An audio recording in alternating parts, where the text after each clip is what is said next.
Uhawe ikaze mu kiganiro inyigisho za Bibiliya. Muri iki kiganiro tugenda turaba ibice vy'ivyanditswe muri Bibiliya yera, ijambo ry'Imana, tukarimbura insiguro yavyo. Ni ikiganiro gitanga inyigisho z'ivyanditswe vyera mu kiringo c'imyaka 5. Inyuma y'icigwa turaguha inomero woturonderako igihe wogira ico ugomba guterera canke kubaza. Kaze twumvirize kandi twigishwe.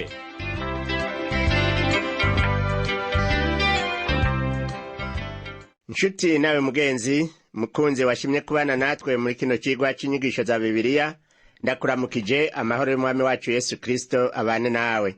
Ndakwibutse yuko izi nyigisho za Bibiliya uzitunganirizwa n'ishirahamwe Transworld Radio mu Burundi, ukaba uzishikirizwa na Pastor Samuel Nsabimbona. Mu cigwa cacu c'uwu munsi tubanza kuraba mu ncamake intangamarara y'igitabo c'Abami. Hanyuma turiga kuri Dawidi ageze mu zabukuru atakibasha. Turiga kandi kuri Adoniya agerageza kwiyimika kuko yabona se Dawidi ashaje. Turaza kwiga kandi ingene Natani na Batisheba bagize inama kugira ngo Salomo abari w'umwami azosubirira se Dawidi, kandi uwo mwami Dawidi yari yaramaze kuvuga ko mu gishingo ciwe hazokwimikwa Salomo. Reka rero tubanze turabe intangamarara y'igitabo c'Abami.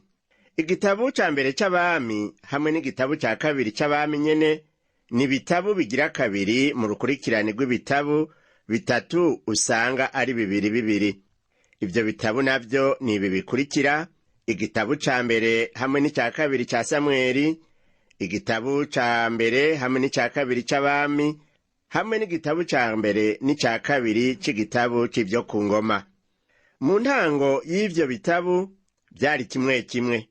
Ni ukuvuga yuko ibitabo bibiri vya Samweli cari igitabo kimwe ca Samweli, hakaba rero n'igitabo kimwe c'Abami hamwe n'igitabo kimwe c'ivyo ku ngoma.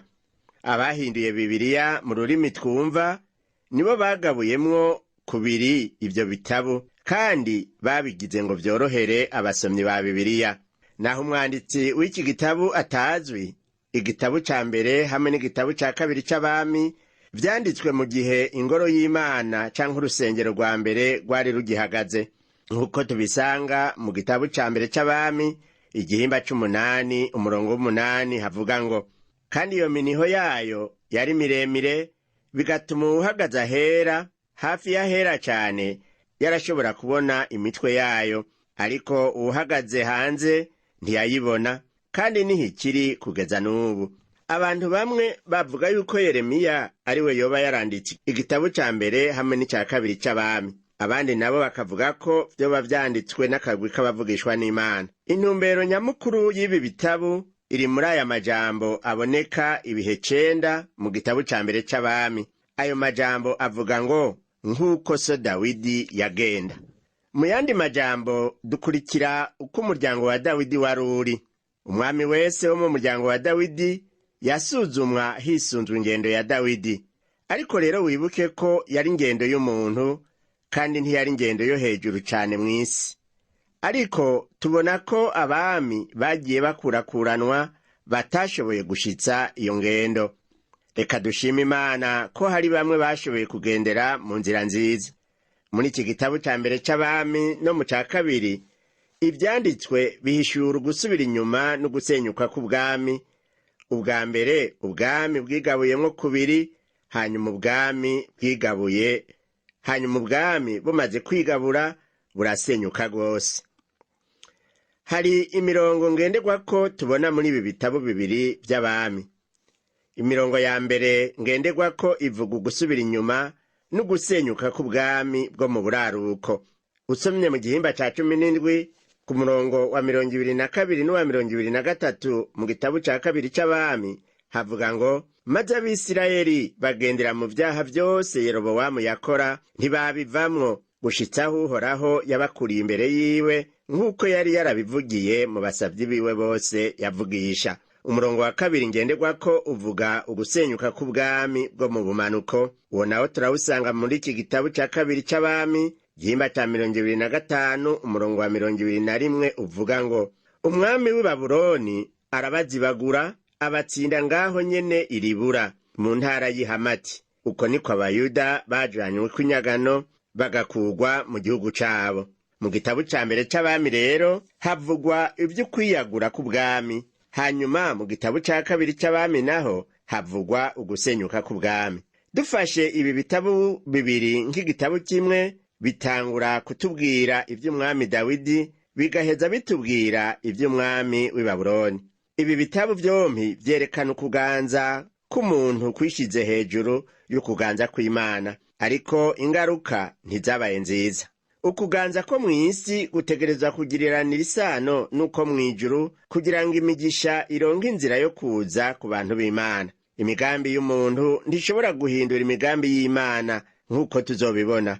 Igitabo ca mbere c'abami n'icya kabiri bibandanya kuvuga inkuru zatanguriye mu gitabo ca mbere ca Samweli n'icya kabiri. Ibi bitabo bine, ni ukuvuga bibiri vya Samweli na bibiri vy'abami, bishobora gufatwa nk'igitabo kimwe kuko bivuga bimwe vyabaye mu gihugu c'Abisirayeli kuva igihe igihugu catangura kwiyagura kigatera imbere mu gihe c'ukuganza kwa Dawidi na Salomo kugeza ubwami bwigabuye. Ibi bitabo bivuga kandi ku Bisirayeli batwarwa nk'inyagano. Inyigisho y'ibi bitabo ni ukwerekana ko umuntu adashobora kuganza isi wenyene. Muri ibi bitabo bino vyose tubona igicapu c'ukuza k'ubwami no gusenyuka k'ubwami bwa Isirayeli.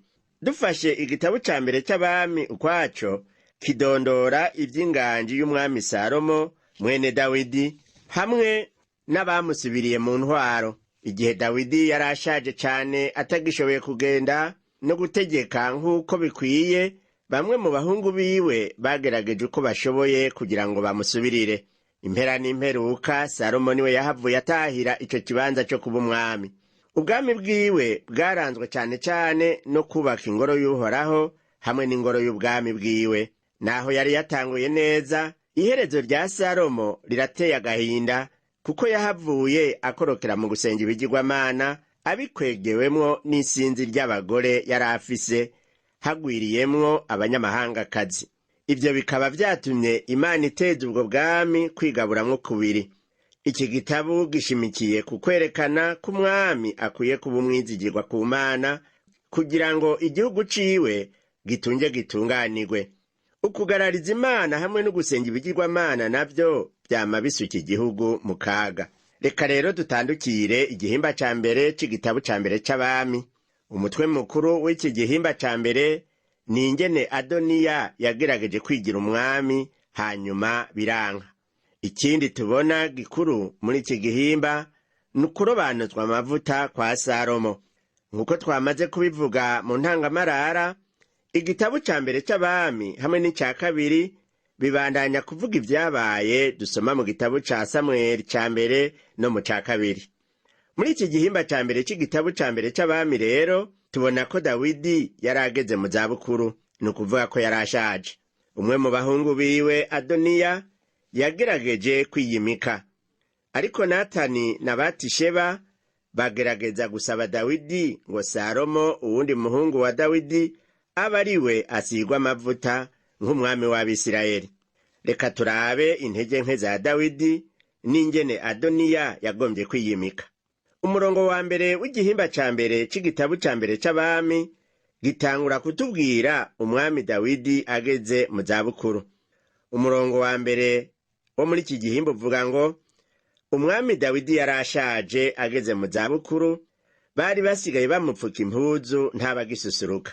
Muri iki gihe Dawidi yari ashaje, biragoye kumwiyumvira nk'umuntu ashaje, kuko kenshi twiyumvira Dawidi nk'umuhungu w'umwungere. Nico gituma bigoye kumwiyumvira ko nk'umuntu ashaje, umuntu akeneye kubungabungwa. Umuhungu wiwe Adoniya yabonye se wiwe atakiva ahari, acagerageza kwiyimika ngo abe umwami w'Abisirayeli. Ariko uko kwiyimika ntikwari mu nteguro y'Imana. Mu gihe c'ubwami bwa Dawidi hari ibintu vyinshi vyakorerwa mu mpisho. Reka tubanze turabe Adoniya uwo ari we. Dusome ku murongo wa 5 n'uwa 6 muri iki gihimba ca mbere haravuga ngo, hanyuma Adoniya umwana wa Hagita arishira hejuru, aravuga ati, ni jewe nzoba umwami. Yironderera imikogote n'abagendera ku mafarasi n'abantu 50 bo kumwiruka imbere. Kandi se ntaho yigeze amukankamira ngo amubuze ati ibyo ukora ubiterwa n'iki. Kandi Adoniya yari umuntu mwiza w'umunyakaranga, mu nda kwa se niwe yavutse inyuma ya Abusalomu.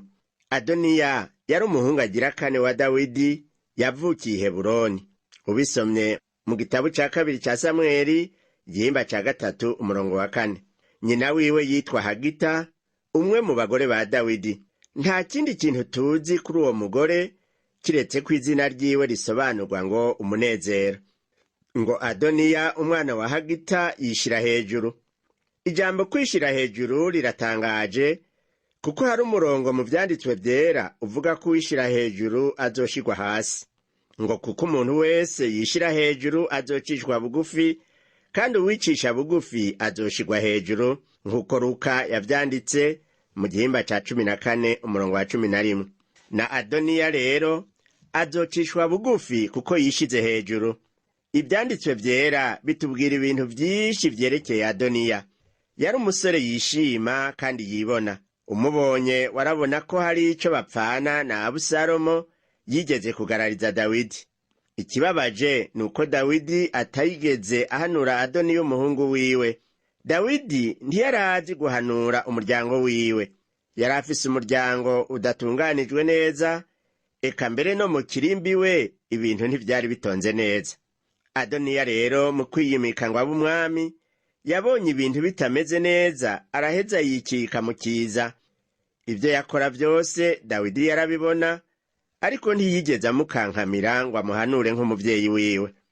Aho kumukankamira ngo amuhanure yaramutwengera. Usomye ku murongo w'indwi havuga ngo, nuko aja inama na Yowabu umwana wa Seruya na Abiyatari umuherezi, baramukurikira ngo bamushigikire. Yowabu yamaze imyaka myinshi ari umwishikira kwa Dawidi. Ubu rero agiye gufatanya na Adoniya ngo amufashe kwiyimika. Kubera ko Dawidi yarageze mu zabukuru, Yowabu yibaza ko Adoniya ashobora gutsinda kugira ngo agume ari we ari umwishikira mu bwami kwa Adoniya. Yowabu yari asanzwe ari umwishikira kwa Dawidi, ntiyari akwiye kwemera ko Adoniya yiyimika se akiriho. Mu bahungu bose ba Dawidi nta wundi yaboneka ko yoba umwami wo gusubirira se. Ibi rero vyerekana ko Yowabu atari gutora Salomo. Nanje nibaza ko Dawidi yari gutora Abusalomu, ariko atari Salomo. Rero Dawidi hari aho yari kunezerwa abonye Adoniya abaye umwami, kuko yasa na Abusalomu. Kugira ngo Adoniya yiyimike ngo abe umwami, yabanje gutegura umunsi mukuru kugira ngo aronke abamushigikira. Gutegura umunsi mukuru ni uburyo bwiza bwo kuronka abagushigikira mu migambi ari yo yose ugomba gutegura. Dusomye umurongo w'9 haravuga ngo, bukeye Adoniya atangiye ibimazi vy'intama, inka n'amashuri avyibushe ku gitandara c'Izohereti hahereranye ni Enirogeri. Atumira abana b'umwami bose, ari bo barumuna biwe, n'Abayuda bose bagendanira umwami. Icatumye Adoniya ategura uwo munsi mukuru wo kurya no kunywa, kwari ukugira ngo atangaze ko ari we mwami. Adoniya yari akuze gusumba Salomo, kandi mu mategeko n'imigenzo vy'ico gihe umwana mukuru niwe yasubirira se. Ico gihe Abusalomu umwana mukuru yari amaze gupfa, rero Adoniya niwe yari asigaye ari we mukuru. Mu gihe rero Adoniya yatumira abana b'umwami muri uwo munsi mukuru, Salomo ntiyatumiwe. Reka dusome umurongo wa 10 twumve uko bivuga ngo, ariko Natani uwavugishwa n'Imana, Benaya, babahizi na Salomo mwene se bo ntiyabatumira. Icatumye Adoniya atatumiye Natani, yarazi ko ari ku ruhande rwa Batisheba. Reka nkwibutse ko Natani ari we yarongoye Dawidi igihe yari mu bihe bikomeye kubera icyaha yakoze. Batisheba yari nyina wa Salomo. Natani yagiye kwa Batisheba yumvise ko Adoniya yigize umwami, amubwira ingene ibintu vyifashe. Tubandanye dusome ingene Natani na Batisheba bateguye ibyo gusubirira umwami. Umurongo wa 11 uvuga ngo, maze Natani abaza Batisheba nyina wa Salomo ati, ubwo ntiwumvise ko Adoniya umwana wa Hagita yiyimitse, kandi databuja Dawidi atacazi? Adoniya yariko arava inyuma ya Dawidi, yaciye yiyimika atabanje kubaza umwami. Natani nawe yatanguye gukora cane, agira inama Batisheba. Reka twumve iyo nama nk'uko tubisoma ku murongo wa 13, havuga ngo, genda ushikire umwami Dawidi umubaze uti, mwami wanje nyeninganje, mbega ntiwandahiye jewe inshoreke yawe yuko Salomo umwana wanje ari we azokwimikwa niwatanga akagusubirira ku nganje? None niki gitumye Adoniya ari we yimitswe? Uribuka ko igihe Dawidi yavyara umwana agira kabiri kuri Batisheba, umwana wa mbere yari yapfuye. Ico gihe Dawidi yahaye isezerano Batisheba ko umwana wiwe ari we azomusubirira amaze gutanga. Uwo mwana yari Salomo, yatanzwe kw'isezerano. Ubu rero ntibiboneka ko umengo Dawidi aragomba kwimika Salomo. Siniyumvira ko Dawidi yari abinezererewe kumugira umwami. Natani yakomeje kugira inama Batisheba nk'uko tubibona ku murongo wa 14, havuga ngo, maze ukiriko urabonana n'umwami, nanje nza kuza ngukurikiye nemeze ivyo uvuze. Inama Natani yagira Batisheba yamubwira ngo amenyeshe umwami ibiriko biraba ku kirimba ciwe. Natani ko yari asanzwe ari umuvugishwa n'Imana, yemerera Batisheba ko aza kumwunganira mu vyaza kuvuga. Reka tubandanye dusome ku murongo wa 15 n'uwa 16, turabe uko vyagenze. Haravuga ngo, nuko Batisheba arinjira aja mu cumba iyo umwami ari, kandi umwami yarashaje cane. Abishagi w'Ishunemu niwe yamukorera. Maze Batisheba aricisha bugufi yunamira umwami. Umwami aramubaza ati, ugomba iki? Umuntu aravye ingene Dawidi yishuye Batisheba, umenga hari haciye igihe kirekire batabonana. Dushishikare turabe ku murongo wa 17 kugeza ku murongo wa 20 ingene Batisheba na Dawidi bavuganye. Havuga ngo, aramwishura ati, mwami wanje, jewe inshoreke yawe wandahiye Uhoraho Imana yawe yuko Salomo umwana wanje ari we azokwimikwa niwatanga akagusubirira ku nganje.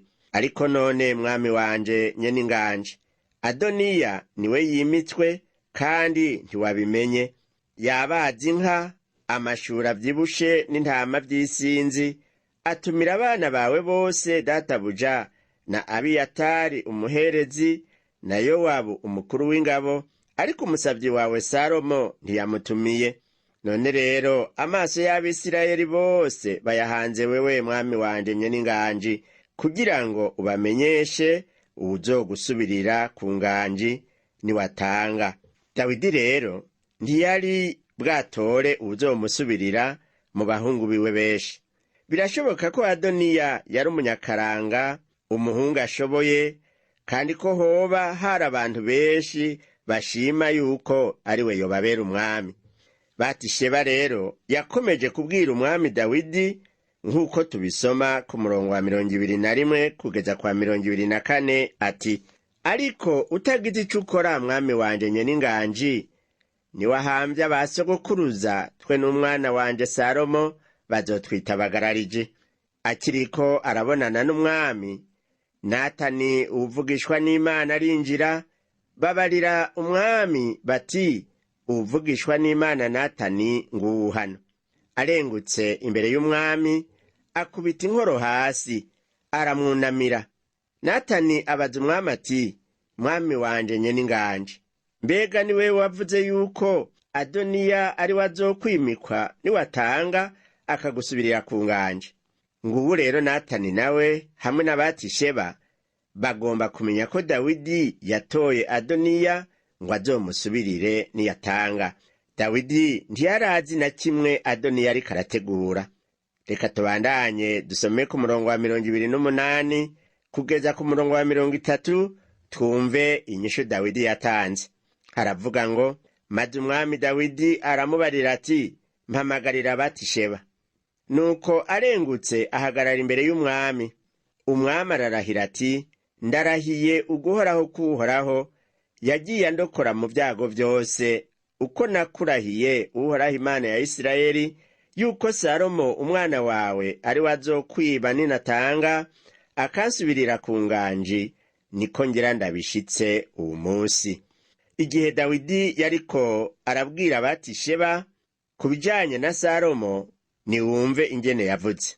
Havuga ngo umwana wawe aho kuvuga umwana wacu. Ibi rero vyerekana ko Dawidi atanezerezwa cane n'uwo muhungu Salomo. Sinibaza ko bari bafise vyinshi bahurirako nk'uko tuzobibona.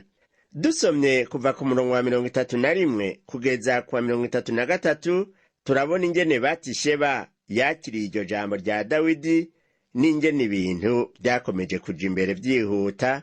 Haravuga ngo maze Batisheba yicisha bugufi, yunamira umwami Dawidi aravuga ati, uragahoraho mwami wanje nye n'inganje. Maze umwami Dawidi aravuga ati, nimumamagarire Sadoki umuherezi, uwuvugishwa n'Imana Natani na Benaya mwene Yehoyada. Nuko bararenguka. Umwami arababarira ati, nimujane ingabo zanje, kandi mushire umwana wanje Salomo ku nyumbu yanje bwite, ayigendereko mumumanukane igihoni. Inyumbu cari igikoko abami bagenderako, ifarasi nayo cari igikoko c'intambara. Mu gitabo c'ivyahishuriwe Yohana tubona ko ukugendera ku mafarasi bisigura intambara. Igihe kandi umwami Yesu Kristo azogaruka ngaha ku isi, azoza ari kw'ifarasi y'umweru pe, nukuvuga y'ibara ryera canke ry'igitare. Bisobanura ko kizoba ari igihe c'intambara, kuko azoba aje kugwanya abansi biwe, akagwanya n'ubugarariji ngaha ku isi. Kandi ico gihe amavi yose azomunamira. Igihe Yesu Kristo yaza ngaha ku isi ubwa mbere, ntiyaje nk'umugwanyi, ariko yaje kwitanga nka Mesiya w'Abisirayeli, nka kurya yagendeye ku nyana y'indogoba aje i Yerusalemu. Ico cari igikoko abami bagenderako. Ni ivy'ukuri ko n'uwu munsi Yesu ari umwami w'amahoro, agomba kuganza mu mutima wawe. Nshuti yanje, wemere kuganzwa na Yesu Kristo, kuko aganza neza. Ntagenda aragucisha ku biti no ku mabuye, akurongoye mu nzira z'ukugororoka, akugendesha neza. Iyo turavye ivyabaye mu gihe c'ubusaza bwa Dawidi, tukabona inyifato ya Adoniya agomba kwigarurira ubutegetsi, biratwereka ko kenshi umuntu akunda icubahiro. Ariko twumvise yuko umuntu yishira hejuru azohereza mu gucishwa bugufi. Ikibabaje gusumba vyose nuko hariho n'abantu benshi usanga baniganira ivyicaro vyo kurongora amashengero yabo canke amashirahamwe Rukristo, kandi batabicishije mu nzira zo kugororoka. Ibyo rero bitera intuntu umwami Yesu, kandi birashoboka yuko abo baniganira ico cubahiro bashobora gucishwa bugufi.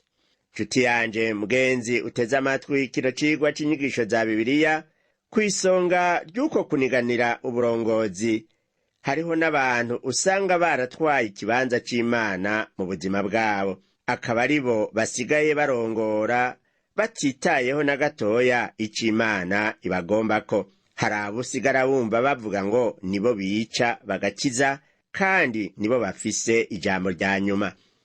Ariko nshuti yanje, reka ndakubwire ngo ijambo rya nyuma ni iry'Uhoraho, kandi Uhoraho niwe atuma umuntu apfa, ni nawe atuma umuntu abaho. Niwe amushira hejuru, kandi ni nawe amucisha bugufi. Rero mugenzi, wiyubare ugende nk'uko bibereye abana b'Imana. Ico Imana ikugomba ko kiri mu ijambo ryayo, ari ryo Bibiliya. Ukwiye kurisoma ukaryiga, maze ukarishira mu ngiro, niho ibyawe bizogenda neza, nk'uko Imana yabibwiye umusavyi wayo Yosuwa.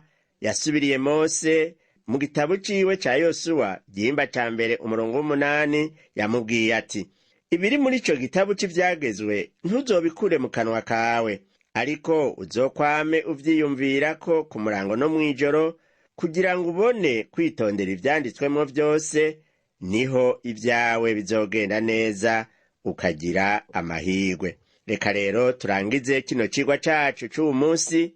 Nshuti yanje, ndagutumirira kuguma wiyumvira kuri ubwo butumire bw'Imana, hanyuma tujye dufata akanya dusenge. Mana Data wa twese uri mw'ijuru, ndagukengurukiye cyane kuri Imana y'urukundo rwinshi, Imana ishitsa imigabo yayo myiza ku bantu bayo.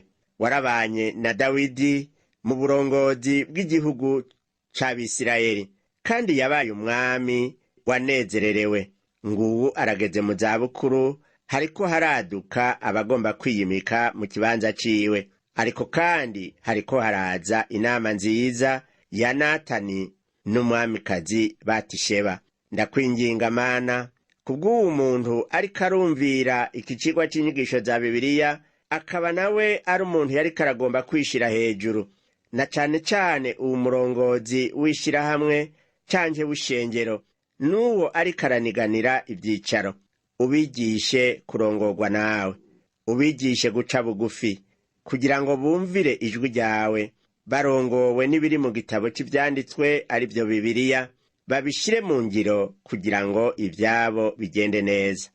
Kandi ikintu gikuru Mana, nuko umwe wese womuha kwimenyanira nawe mu kwakira Yesu nk'umwami n'umukiza mu bugingo bwiwe, agakura icaha muri we, maze Mpwemu Yera akaba ari wamurongorera mu nzira z'ivyo ugomba.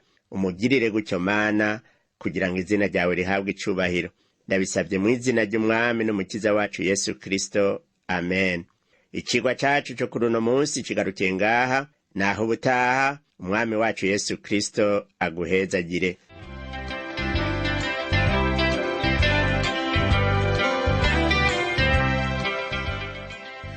Wakoze kumviriza icigwa c'ijambo ry'Imana c'uyu munsi. Ushobora kumviriza n'ibindi biganiro by'inyigisho za Bibiliya, canke ukabikwega kuri uru rubuga rwa interinete rukurikira: http utuburungu tubiri uturongo tubiri duhengetse ttb akaburungu twr.org. Ushobora kumviriza ikiganiro cyo muri iyi ndwi, canke ugafyonda ahanditswe ngo rondera ukurikije itariki, kugira ngo wumvirize ikiganiro camaze kurengana. Ushobora no gufyonda ahanditswe ngo rondera ukurikije ivyanditswe, kugira ngo wumve ibiri muri ico gice c'ivyanditswe vyera ugomba. Ufise ico wunganira canke ubaza, twandikire. Email ni